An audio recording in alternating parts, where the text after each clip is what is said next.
Christopher Nolan. No director has successfully been able to combine the worlds of critics and general audience members quite like Nolan. Or at least that's what I've heard. You see, when I was a wee little lad, my favorite director was Christopher Nolan and my favorite movie was Inception. But it's been a while since I've seen any of his movies. The last one would have been Tenet back in 2020 and I wasn't a huge fan of it. So this week I thought, hey, I should revisit his movies before Oppenheimer comes out this summer. So here I am, ranking the Christopher Nolan movies from worst to best. I say worst, but what I really mean is least favorite to most favorite.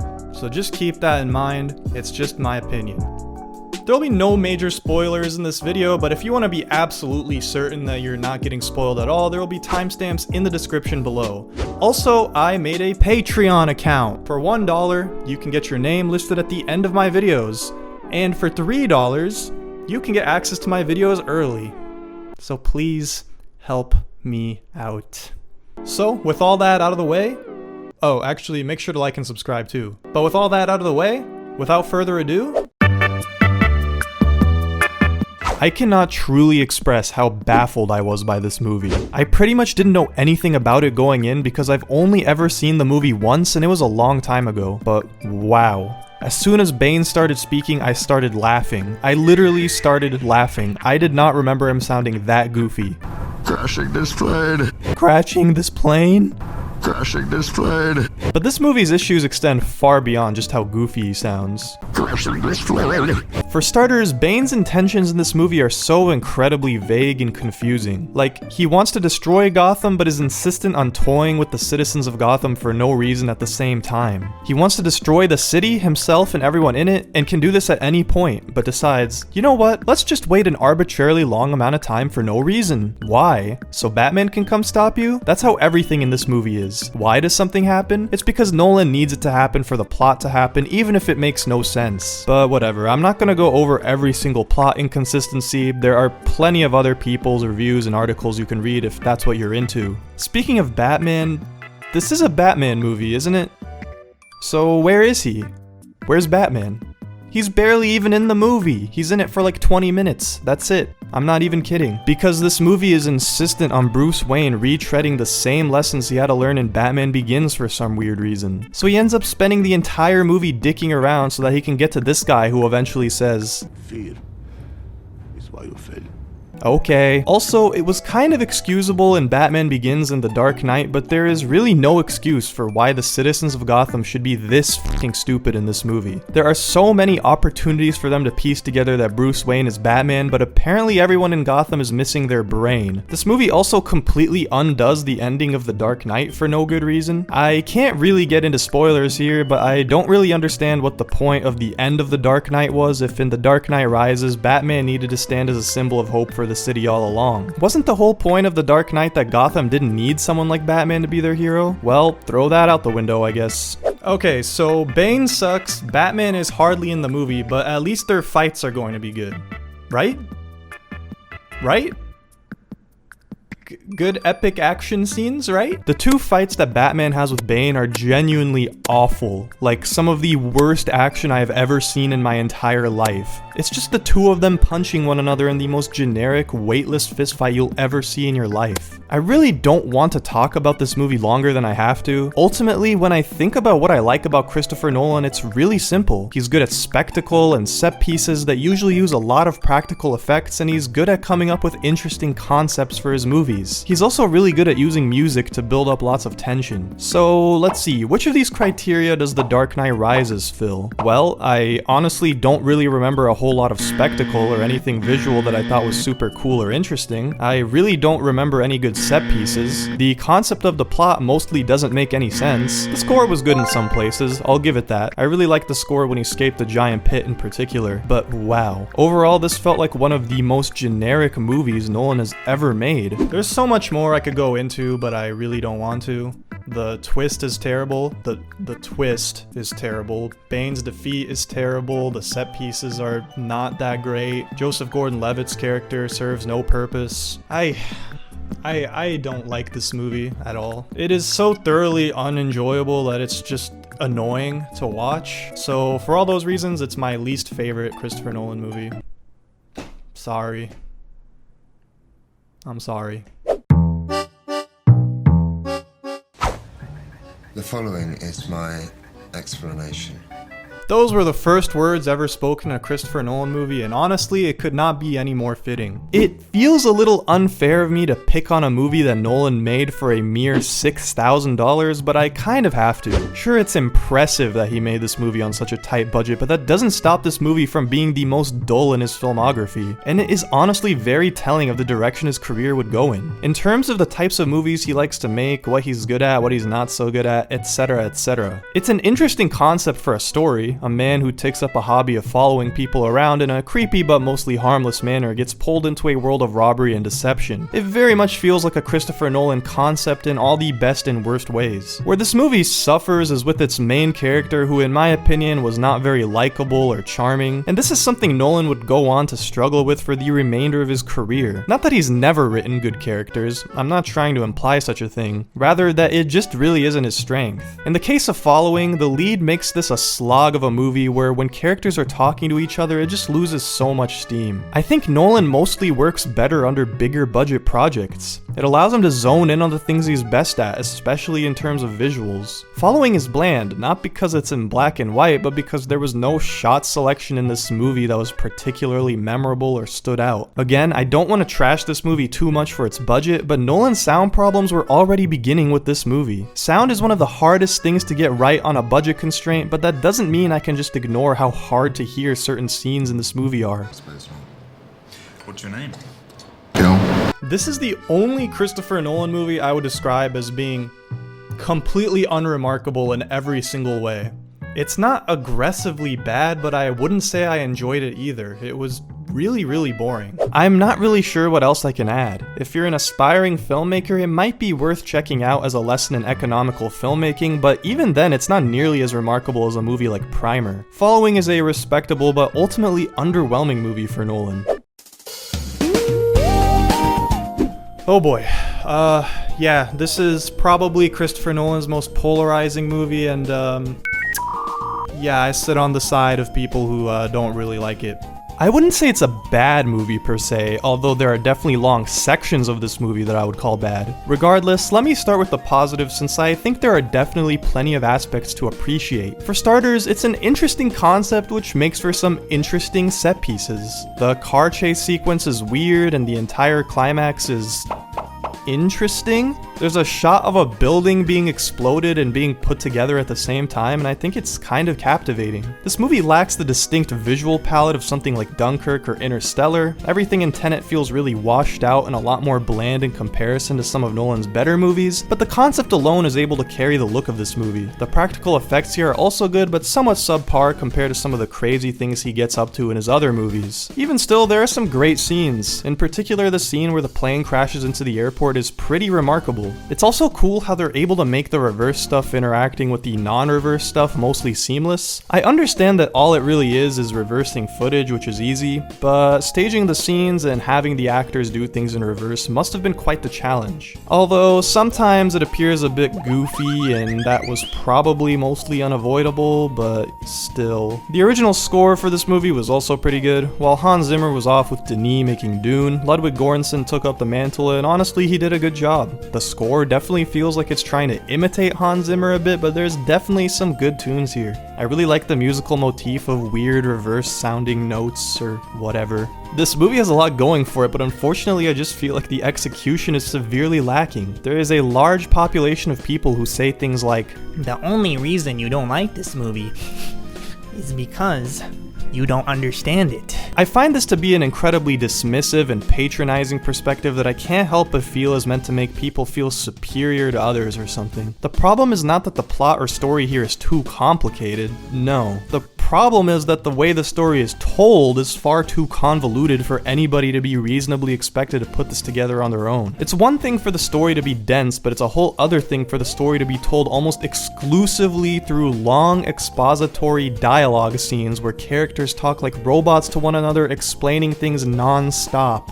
It makes for a first half that's incredibly boring and a second half that's kind of entertaining to watch but lacks the necessary tension to do anything for me. Part of the responsibility of a movie is to successfully convey information to the audience. Suggesting that people would enjoy this more if they understood it is a horribly misplaced idea. Understanding the movie would be simply just that, understanding it. It doesn't make up for the slog this movie is when trying to communicate all its ideas. I feel that Nolan was trying to recapture the magic of Inception with this movie but failed to understand what made Inception great in the first place. But I'll talk about why Inception works when we get there. Beyond the story itself, what's happening on screen is visually confusing and poorly communicated as well in my opinion. Seeing a character fight someone who's reversed is physically difficult to compute. Like, I see this and my brain isn't braining. I don't understand what I'm even looking at. How can you have a fight with someone traveling backwards through time? Couldn't you just not fight them? Or is this movie suggesting everything is predetermined? I really don't understand what I'm looking at here. Obviously, it's unreasonable to expect this movie to adhere to real physics, but I can't help but ask myself tons of questions when looking at something this weird, and the movie makes no attempt to explain itself besides saying everything has a reverse entropy. Now, I understand what entropy is because I'm super smart and intelligent. But for real, how the hell is this supposed to be a palatable explanation for most people? Is this supposed to be satisfying? Entropy? I think this scene really sums up Nolan's answer to that question best. Don't try to understand it. It makes for an incredibly frustrating viewing experience. There are a lot of things that look cool in Tenet, but it feels like that's really all the plot is here to do. Be a vehicle through which cool looking things can happen. Which begs the question, why not just make something like Dunkirk but with this concept? Strip away everything in the story and its characters down to its bare essentials and make way for set pieces. I don't think it would be great, since for what it's worth, I don't think this movie is visually up to par with a lot of Nolan's movies, but it would make it more enjoyable. I don't absolutely detest this movie, especially the second half, which is somewhat entertaining, but the first half is honestly maybe the most boring Nolan we've become accustomed to. It's not really something I think I ever want to put myself through again, but you know, I probably will for some reason eventually. If Following is Nolan's most dull movie, Insomnia is his most standard movie. It's a relatively paint-by-numbers murder mystery with some cool aspects going for it, but ultimately it's nothing beyond being an enjoyable one-time watch. It's actually a remake of a 1997 Norwegian movie of the same name, but I haven't seen that, so I can't really speak on it. The interesting aspect of this movie is that our lead detective accidentally kills another investigator, and he begins to question what is true and what isn't as he continually grows more and more delirious due to a lack of sleep. It's an interesting enough concept for a movie, but I find that it moves along far too slowly for its own good, and the concept couldn't be more obvious with where it's headed. This is actually a film where I feel like having some mind-bending Nolanisms would have helped the story, but this movie actually wasn't written by Nolan. It would have been nice for the story to be told in a disorienting way, similar to Memento, or for things that you're seeing on screen to not necessarily be representative of reality. But ultimately it plays it super straight, making for a very adequate thriller but nothing more. There is also an added element of this movie feeling contrived. Al Pacino's character essentially commits involuntary manslaughter but feels the need to hide this from everyone. I understand that you'll serve some jail time for something like this, but from a quick Google search it says up to 5 years. It makes him seem kind of like a crook, which without getting into spoilers is kind of the point, but it makes it very hard to see this story with him through to the end. By the way, without spoiling anything once again, I find it to be a very odd choice to have Robin Williams' name in the promotional material for this movie. I'm just going to leave it at that. Honestly, I sort of view this as the black sheep of Nolan's filmography. It's not a bad movie by any means, I actually enjoyed it quite a bit, but it's so different from anything I feel like he would ever direct today. At the same time, it's proof that he's always been a good, competent director, but I really don't see myself ever wanting to revisit this again. So, a quick background on my relationship with the Dark Knight trilogy. I've seen Batman Begins one time, and as I previously mentioned, I have also seen The Dark Knight Rises before. However, I almost exclusively would only return to The Dark Knight when I wanted my Batman fix. But I can confidently say now that I think I would actually watch Batman Begins again. As someone who's seen The Dark Knight a million times at this point, I found it to be extremely surprising just how comic book Batman Begins felt. Gotham City feels way more gothic with its rustic railways and trash islands, island. This movie contains a very lengthy origin story. Scarecrow uses toxic gas to make people see hallucinations. It was a super jarring experience, but a welcome one. I thought most of the Batman origin story stuff was really enjoyable in this movie and gave a surprising amount of insight into this character and where he comes from. He not only has a whole training arc in this, but you also get to watch him figure out what technology he'll need and how he'll go about being Batman once he gets back to Gotham. The origin story also serves a double purpose as it ultimately sets up the conflict of the movie. Unfortunately, I really felt like this movie had a bit of a hard time with setting up the stakes and establishing Scarecrow as a good villain. Scarecrow is more of a pawn for a greater evil. Some people might be fine with that, but I personally prefer having a single villain who goes after our hero rather than a looming threat like we have in Batman Begins. Also, in line with the fact that this movie is very comic book, the motivations of the League of Shadows feels very comical. It fits the movie, but again, personal preference, I'm just not the biggest fan of the toxic gas stuff and trying to destroy the whole city. I much prefer how Joker's quarrel is mostly exclusively with Batman, but I'll get to that later. Also, since it's the first in the trilogy, I'll just throw this criticism out there and not bring it up again, but the Batman suit and voice in this movie and trilogy just really doesn't do it for me. It's way too over the top. I'm Batman.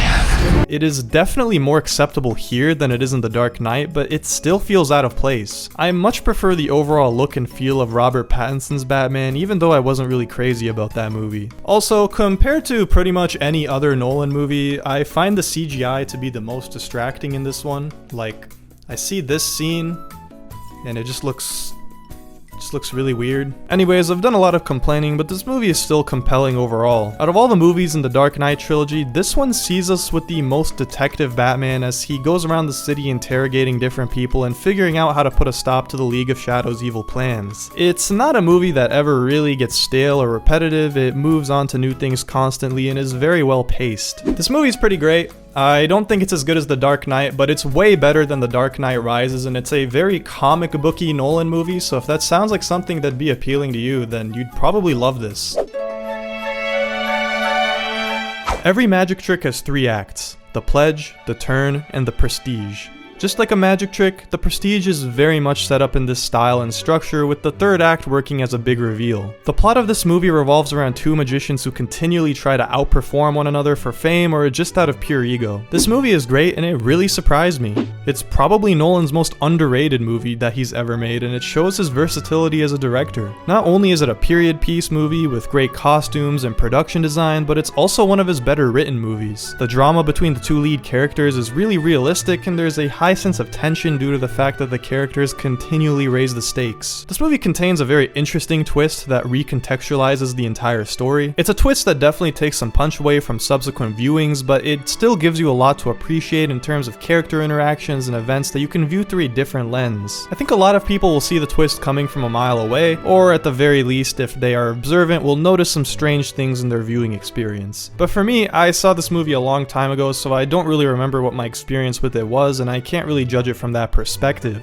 Anyways, as I was saying about the movie raising the stakes, I loved how natural the progression felt for the most part. They start off as friends, but due to a difference in philosophy, let's just say, their friendship falls apart. From there, they really grow to resent one another and continually take things further and further to very drastic ends. There's an aspect of this movie involving Nikola Tesla, which turns into a strange story beat tonally, but it didn't completely take me out of the story despite how weird and out of place it felt. I also love how the 2 magicians in this movie represent 2 sides of a coin. One is better at coming up with tricks, and the other is a better showman, and without one another they are both missing something that's important to them. For one of them it's the fame, and for the other it's the status of being the best magician. I will say there were some really goofy moments in this movie where like shit that's impossible happens, like is this like what the hell is this scene?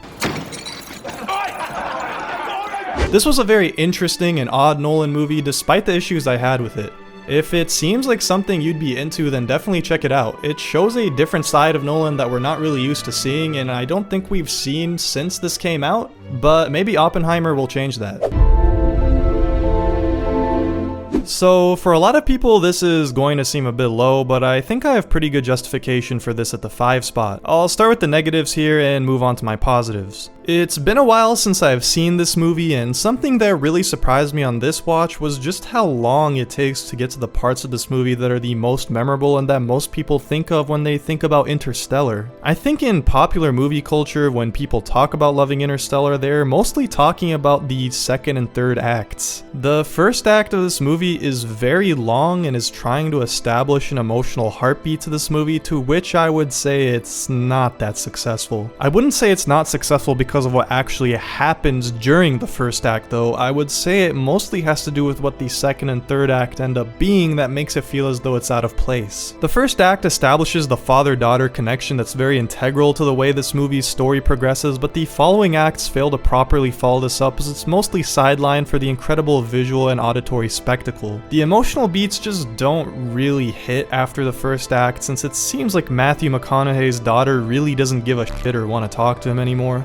This movie also puts a big emphasis on love being this quantifiable force in the universe that transcends space and time, and it's kind of cheesy. I think it's totally valid to say that the scene where Anne Hathaway's character explains this concept is not meant to be taken literally, but if that's the case, I find it to be very poorly communicated. Also, the entire ending sequence of this movie is quite weird if we're not meant to take that dialogue sincerely. Anyways, I've done a lot of bitching about this movie, but even still, this is a movie I think is really great and worth watching. It gives an experience that I don't feel you can really find in any other science fiction movie. It's a gigantic spectacle to behold, but still puts in an extraordinary amount of effort to base itself in real science. That doesn't mean the movie never bends the rules of reality, it definitely does, but the characters in this movie go to a lot of lengths to explain relativity and time dilation in a way that's very interesting. It just goes to show that science fiction worlds don't have to be complete fantasy to be interesting, because our very real universe has some weird and fascinating quirks to it that are worth exploring. Not only does this movie get its facts right, but it gets its visuals right too. The black hole that is featured prominently in this movie is so scientifically and physically accurate that it took 100 hours to render each frame, which means that 1 second of footage took approximately 2,400 hours to render. That means every second of footage of the black hole in this movie took approximately 100 days to render. This could have been nothing more than a stupid trivia fact, but the results speak for themselves, especially since every time the black hole is featured, it's rendered in a beautifully wide IMAX frame. Despite the fact that this is a larger-than-life science fiction movie with a ton of CGI, this movie also makes use of lots of great practical effects in typical Nolan fashion, which makes every scene in this movie feel completely believable. I particularly love just how good the ship docking sequences look in this movie. It makes it evident that Nolan is not the type of director to ever take the easy route when it comes to shooting his movies. Even though this is total science fiction, he still takes the extra effort to shoot a lot of this movie in camera. I would be remiss not to mention the excellent score by Hans Zimmer. It makes prominent usage of a church organ, which sounds like it wouldn't work in a sci-fi context, but it totally does. While it's not my personal favorite score from him, I can't say I blame anyone who has total adoration for it. Nolan definitely has a habit of being over-reliant on score, but it feels pretty tasteful in this, and I think it does a great job of adding to the spectacle. Overall, this is one of the most unique science fiction movies ever made. Most movies that are this visually interesting aren't this realistic, and most movies that are this realistic aren't as visually interesting. It makes for a really great science fiction viewing experience, and I highly recommend this if you somehow haven't seen it yet.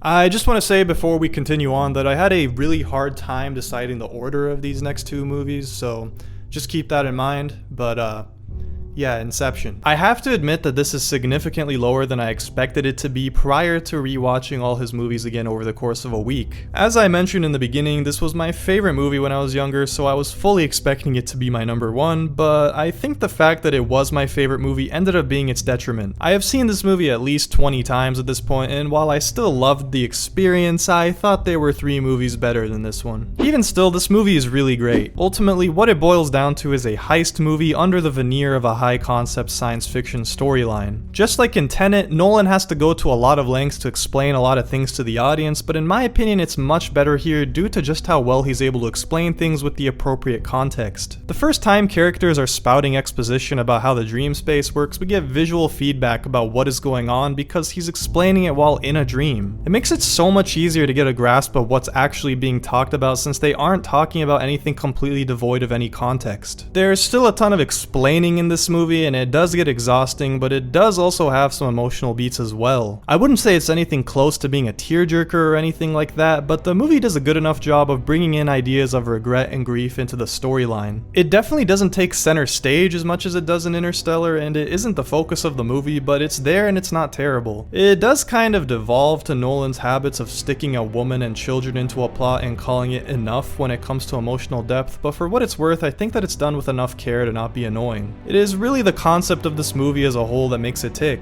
At its core, it's an action heist movie that has an excuse to use lots of interesting set pieces and effects. The first half of this movie serves as a long planning phase, and the second half is where they're executing on that plan. Once again, Nolan is out here full force with cool practical effects and trippy sequences, and this is something that will be a mainstay on this list from here on out. The rotating hallway sequence is a favorite for many, but there's also the water jets that fire in through the windows at the beginning of the movie, as well as some cool car chases and explosions and whatnot. There's also a good amount of trippy visuals that use computer generated effects, but they're always used in a way that makes the scene still look good. The score here is pretty excellent, although it's become a bit of a meme. So even though this movie doesn't rank as high for me as it did when I was 11 years old, it's still a great movie. Even though it's really trippy and weird, it's very recommendable and accessible, and I feel like almost anybody would find this to be very entertaining.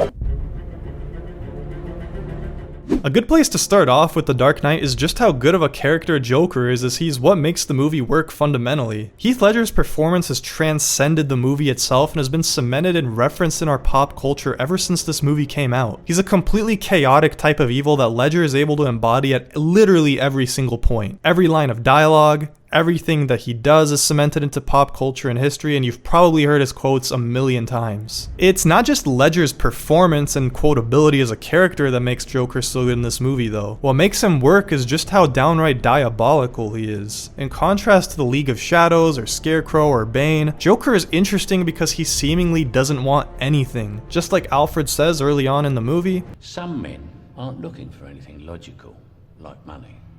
They can't be bought, bullied, reasoned, or negotiated with. Some men just want to watch the world burn.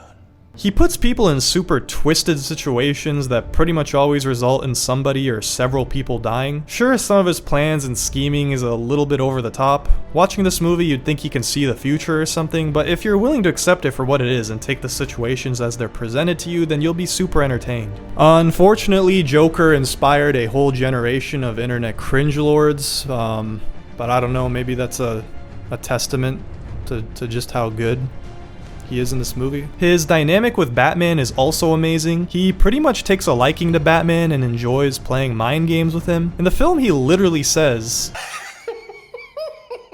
I don't want to kill you.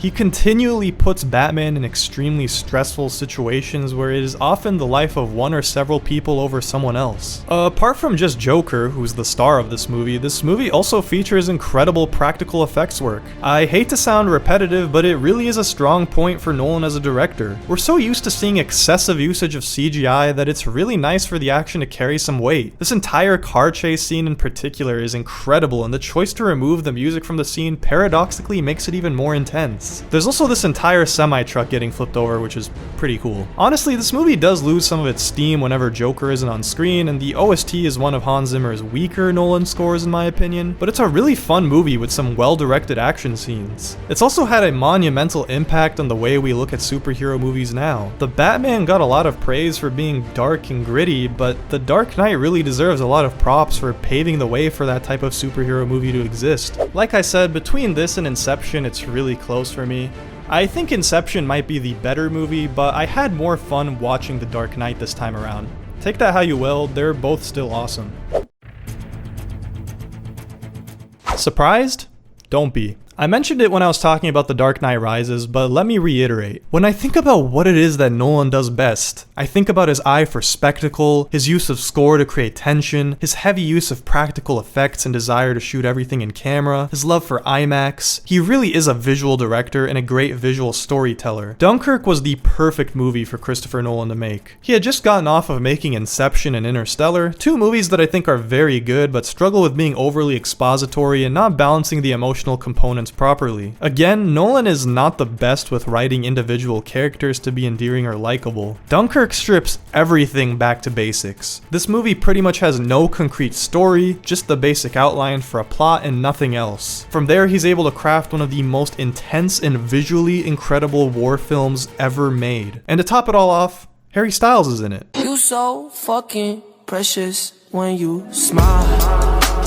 I'll admit that the choice for the movie to be non-linear is a bit odd and pretty much serves no purpose, and that the film probably could have used an R rating, even though I think it mostly works without one. But everything else is great. Hans Zimmer is on his absolute A game here. The score uses a ticking clock sound frequently to elevate the feeling of tension and high stakes. All the characters in this movie are literally on a timer to evacuate Dunkirk before they most likely lose their life. Nolan leans very heavily into the score here, and some people might find that to be a bit of a problem, but I think it's a skill in its own right to be able to use a score effectively, even if it's a great one. Not only is the clock ticking used to great effect, but Dunkirk also makes use of something called a shepherd tone, an auditory illusion that gives the effect of an infinitely rising pitch. So when the stakes are at their highest, it feels like they're continuing to increase, which gives the movie a stressful, hectic atmosphere. Something else I want to bring up is the cinematography, which is the best it's ever been in a Nolan movie. And beyond just being artistic and looking good, the cinematography serves a purpose. These shots of the boats sinking aren't just meant to look cool, they are also meant to be extremely suffocating for us as audience members. And on the topic of cinematography, no Nolan movie has made as excessive use of beautiful 70mm IMAX as this one. I am not kidding when I say that it felt like 90% of this movie's scenes were shot on IMAX cameras, which made the experience extremely immersive. Speaking of immersion, this is the one Christopher Nolan movie where his bad audio mixing habits make sense. The bullets and explosions and planes whirring by are extremely loud, and it makes complete sense. They don't have to be lower in the mix because this movie is pretty much entirely a sensory experience where visual sound and music play the biggest roles. The explosions are extremely bassy and pack a ton of punch to them. I really hope I'm able to experience this in a theater again someday because it's kind of incredible. There's also a haunting amount of silence in this movie. The majority of this movie has no dialogue despite how many soldiers are on the beach. Everyone is dead silent as if they're ready to shit their pants. The use of practical effects is once again incredible here, and in my opinion the best of any Nolan movie. I kid you not when I say that it felt as though this entire movie was shot in camera. There was not a single effect in this movie that felt as if it was faked or cheated in any way. He uses tons of real fighter planes and ships for this movie, and it really shows. The only way in which I think a little bit of CGI could have improved the movie was by digitally inserting more soldiers onto the beach, since it's a bit hard to believe that this is supposed to be 300,000 soldiers, but that's more of a minor nitpick than anything. I haven't really touched on it too much yet, but this movie is split up into 3 separate storylines that all intersect with one another in a bit of a non-linear fashion. It's a bit confusing and weird that he chose to tell it this way. It feels a bit arbitrary and like he felt obligated to include some weird time stuff in the movie for no reason, but regardless, the 3 storylines were all engaging and intense. If I had to rank them, I would say the stuff happening on the beach was my favorite, followed by the stuff in the air, followed by the boat. But it was all pretty much great across the board. The tension is also emphasized by the fact that the threat is for the most part completely faceless. You don't really see the German soldiers' faces, you only get interaction from them in the form of bombing runs and planes and a torpedo that hits out of nowhere. The 3 separate storylines also make use of quieter moments. This movie is able to be exhilarating even when it's just 2 people trying to get an injured soldier on a stretcher to a ship before it leaves. This movie's not hated on or anything. In fact, it seems like most people really like it, but I struggle to understand why it isn't talked about as much as his other movies. This movie takes everything that's great about Nolan and strips everything to the bare essentials and just makes the best movie out of it possible.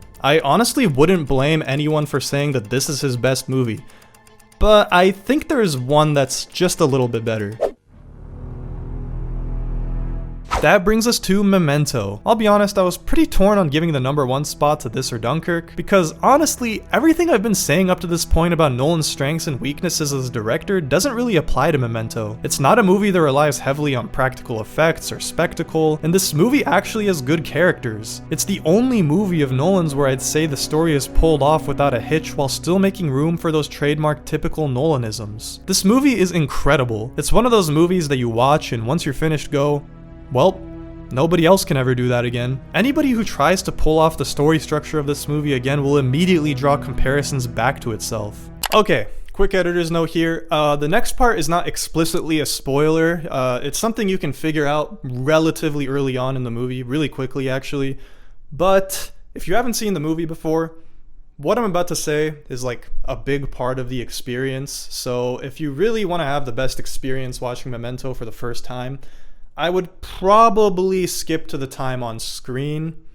But you don't have to. It's not like a deal breaker if you really just want to keep watching. But yeah, that's because if you didn't know, Memento is told mostly in reverse chronological order. That is, the first scene is actually the last scene in the story, then we go to the second to last scene, third to last scene, etc. These reverse chronological scenes are split up between much shorter chronological black and white scenes, so the end of the movie is actually in the middle of the story. Nobody can ever do this idea again. It's not just some useless gimmick either. Our main character has interrograde amnesia, a type of short-term memory loss that makes it impossible to form new memories. Our main character uses photographs and notes and tattoos to constantly remind himself of the facts and what he's doing. Putting the story in reverse puts us directly in the shoes of our main character, who can't remember what's happening right before whatever he was doing either. It's genius, honestly. It's a riveting storyline that's told in a way that makes total sense. Throughout this movie, you can't help but question everything. How did we get here? What is this person's intentions? And despite the fact that it's told in reverse, there is no feeling of lost tension or anything like that. Things build up in a way that still manages to reach an epic climax, justifying the structure completely. Everybody who's seen this movie will agree that it wouldn't even be very entertaining at all if it was told chronologically. Sure, it doesn't have the epic spectacle and grandness, but what is all that when you have a great story? Well, I guess that does it then. Every single Christopher Nolan movie ranked from worst to best. What are your favorite Christopher Nolan movies? Leave them in the description. Leave them in the comments below. Thank you to my patrons for the month of April so far. If you want to donate to my Patreon for $1, you can also have your name listed at the end of my videos, and for $3 you can get access to my videos several days before they come out. So yeah. If you enjoyed the video, it would also mean a ton if you could leave a like and subscribe, as it helps me out a ton. My next video is probably going to be a lot shorter because this is very exhausting to work on. But yeah, that about does it. See ya.